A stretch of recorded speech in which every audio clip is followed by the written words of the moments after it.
तो स्वागत है दोस्तों आप सभी का मेरे इस यूट्यूब चैनल आलोक देव ब्लॉग्स एडीवी में।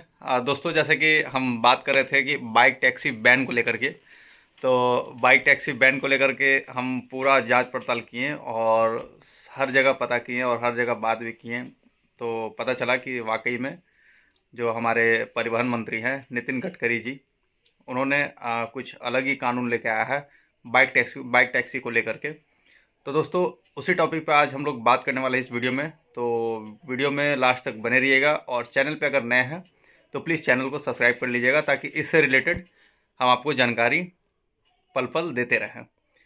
तो दोस्तों बात ये था कि नितिन गडकरी जी ने ईवी लाने के लिए बहुत टाइम से प्रयास कर रहे थे ईवी लाने के लिए। तो उसी टॉपिक पे हम चर्चा करने वाले हैं। तो चलिए, उन्होंने जो भी कहा है हम एक न्यूज के तहत, मतलब कि रिपोर्टर के तहत हम आपको उस टाइप से पूरा कंडक्ट आपको बात करवाते हैं। तो चलिए दोस्तों, वीडियो में लास्ट तक बने रहिएगा। वीडियो शुरू करते हैं।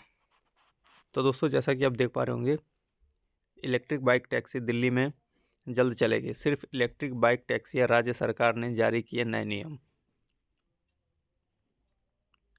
तो दोस्तों इसमें नए नियम जो जारी किए गए हैं, आप यहाँ पे देख पा रहे होंगे। 30 नवंबर 2023 को 3:44 पे शाम के टाइम ये आर्टिकल अमर शर्मा जी के द्वारा छपा हुआ है। तो दोस्तों इसमें बात क्या करेंगे हम, ऐप आधारित कैब एग्रीगेटर्स के कंप्लीट इलेक्ट्रिफिकेशन पर जोर देते हुए दिल्ली जल्द ही मौजूदा बाइक टैक्सियों को हटा देगी। राज्य सरकार ने दिल्ली मोटर वाहन एग्रीगेटर और डिलीवरी सर्विस प्रोवाइडर स्कीम 2023 नाम से एक अधिसूचना जारी की है। और ये बाइक टैक्सी का फ़ोटो देख सकते हैं, इसी तरह हम लोग भी चलाते हैं, लेकिन ये जो है पेट्रोल व्हीकल है और सरकार को चाहिए ईवी इलेक्ट्रिक व्हीकल जो बाइक अभी चल रही है। विस्तार से अभी देखते हैं विस्तार में क्या लिखा हुआ है। ऐप आधारित कैब एग्रीगेटर्स के कंप्लीट इलेक्ट्रिफिकेशन पर जोर देते हुए दिल्ली जल्द ही मौजूदा बाइक टैक्सियों को हटा देगी। राज्य सरकार ने दिल्ली मोटर वाहन एग्रीगेटर और डिलीवरी सर्विस प्रोवाइडर स्कीम 2023 नाम से एक अधिसूचना जारी की है। इसके तहत 2030 तक राष्ट्रीय राजधानी क्षेत्र में सिर्फ इलेक्ट्रिक बाइक टैक्सियों को चलाने की इजाज़त होगी। इस समय दिल्ली में ओला, उबर और रैपिडो जैसी कुछ प्रमुख बाइक टैक्सी ऑपरेटर हैं जिनके बेड़े में पेट्रोल और इलेक्ट्रिक दोनों मॉडल हैं।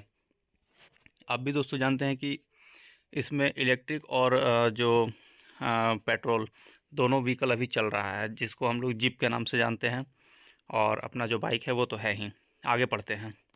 इससे पहले दिल्ली में बाइक टैक्सियों को तब तक प्रतिबंध का सामना करना पड़ता था जब तक कि उन्हें ईवी बेड़े में नहीं बदल दिया जाता। आगे देखते हैं। प्रस्तावित कैब एग्रीगेटर नीति के मुताबिक शहर में संचालित सभी यूनिट को अधिसूचना की तारीख से 3 महीने के भीतर लाइसेंस हासिल करना होगा। ये लाइसेंस वार्षिक शुल्क के आधार पर वैध होंगे।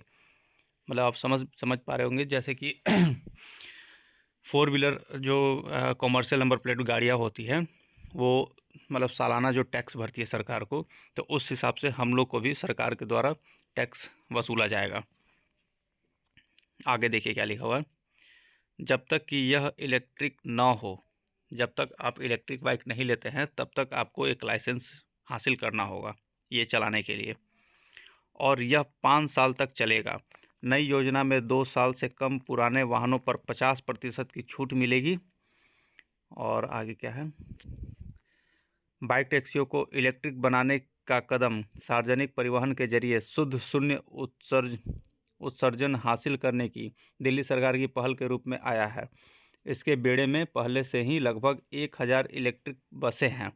अब बताइए इसमें बस कहाँ से घुसा दिया, इलेक्ट्रिक बसें हैं।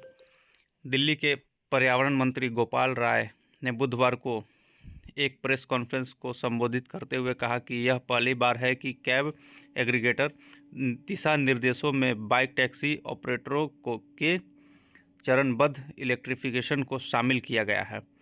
राज्य सरकार की एक रिपोर्ट में मुताबिक दिल्ली अक्सर उच्च प्रदूषण स्तर की चपेट में रहती है। वो तो बात सही है कि दिल्ली हमेशा प्रदूषण की चपेट में ही रहती है। पूरा ऑल ओवर इंडिया में सबसे ज़्यादा जो प्रदूषण होता है दोस्तों वो दिल्ली में ही है। आगे देखिए क्या लिखा हुआ है, जिसका मुख्य कारण वाहनों से होने वाला उत्सर्जन है, मतलब उनका जो धुआं हुआ होता है जो भी है XYZ। इसने हाल ही में BS3 पेट्रोल और BS4 डीजल वाहनों के चलने पर प्रतिबंध लगा दिया था, क्योंकि पिछले कुछ हफ्ते में हवा की गुणवत्ता खतरनाक स्तर पर पहुंच गई थी। बाइक टैक्सियों और कैबों को इलेक्ट्रिक करने के लिए फैसले को शहर से प्रदूषण फैलाने वाले वाहनों को कम करने के कदम के रूप में देखा जा रहा है। ये सब क्या ही बताया। अब आगे देखिए, राय ने कहा, दिल्ली वासियों के लिए सुचारू आवाजाही के लिए दिल्ली में एग्रीगेटर्स को लाइसेंस देने और रेगुलेट करने की लंबे समय से ज़रूरत रही है। भारत ने 2070, अब बताइए अभी क्या चल रहा है 2024, और 2070 का सपना देखा जा रहा है। 2070 तक शुद्ध शून्य उत्सर्जन हासिल करने का लक्ष्य रखा है। यह योजना उसी दिशा में राजधानी की एक पहल है। यह पहली बार है कि हम शहर में बाइक टैक्सी को चलाने की इजाज़त दे रहे हैं।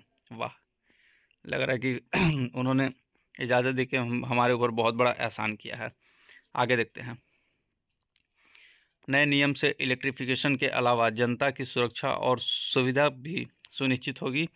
राज्य सरकार ने कहा है कि अगर उपभोक्ता एग्रीगेटर्स के खिलाफ शिकायत दर्ज कराते हैं तो वह सर्ज प्राइसिंग पर भी नियम बनाएगी। वाह, जो हम लोग का कभी कभी आप लोग देखते होंगे कि कभी राइडर कम रहते हैं तो किराया बढ़ के मिलता है, या राइडर ज़्यादा रहता है तो किराया घट के मिलता है, तो उस पर भी ये सरकार नियंत्रण रखेगी।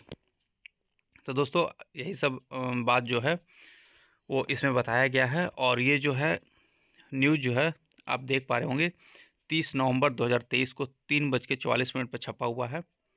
तो हे दोस्तों, फाइनली आपने जो नितिन गडकरी जी द्वारा बोला गया बात है, उन्होंने जो उन्होंने बोला है वो आप अच्छे से समझ गए होंगे कि वो क्या बोलना चाहते हैं। दिल्ली में काफ़ी पॉल्यूशन हो रहा था, इस वजह से उन्होंने पेट्रोल और डीजल वाला जो गाड़ियाँ थी उसको थोड़ा कम करने के लिए इलेक्ट्रिक व्हीकल का ज़्यादा प्रयोग करने के लिए बोला गया है, मतलब उन्होंने बोला है।